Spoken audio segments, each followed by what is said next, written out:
Kiongozi wa Korea Kaskazini Kim Jong-un ameonekana akikata utepe kuashiria ufunguzi wa mradi mkubwa wa maendeleo uliojengwa katika pwani ya mashariki mwa nchi hiyo, kwa mujibu wa video iliyotolewa na vyombo vya habari vya taifa hilo. Tukio hilo lilifanyika tarehe 24 Juni na linaashiria juhudi mpya za taifa hilo kuimarisha sekta ya utalii wa ndani. Katika picha zilizotangazwa, Kim alionekana akitembea katika maeneo ya jengo hilo jipya akifuatana na maafisa wakuu wa chama la serikali, akionyesha kuridhika na ubora wa kazi hiyo ya ujenzi. Ingawa mradi huo haukutajwa jina rasmi katika taarifa ya KCNA, picha zilionyesha majengo ya kisasa ya kupumzikia yaliyojengwa karibu na bahari. Kwa sasa Korea Kaskazini haina mipango ya kawaida ya usafiri inayowaruhusu wageni kutoka nje kuingia katika nchi hiyo, hali iliyodumu kwa miaka kadhaa kutokana na vikwazo vya kimataifa na hatua za kujitenga zilizochangiwa na janga la Uviko 19.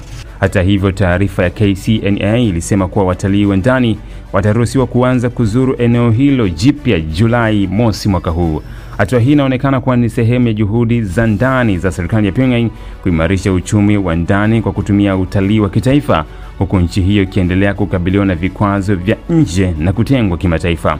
Hii si mara ya kwanza kwa Kim kuzindua miradi ya kifahari kwa matumizi ya wananchi wa ndani, licha ya changamoto kubwa za kiuchumi zinazolikabili taifa hilo. Wachambuzi wanaona kuwa pamoja na umuhimu wa maendeleo hayo kwa raia wa Korea Kaskazini, hatua kama hizi pia zinatumiwa na serikali kuimarisha hadhi ya kisiasa Kim Jong-un na kuonyesha picha ya maendeleo kwa matumizi ya ndani ya propaganda. 해당 지역의 진흥을 추동하고 국가의 전반적인 경제 장성에 이바지하는 동력으로서 커다란 전망적 의의를 가진다고 하시면서 우리식 관광업을 대대적으로 확대 발전시키는 데서 나서는 중요한 방향을 제시하셨습니다.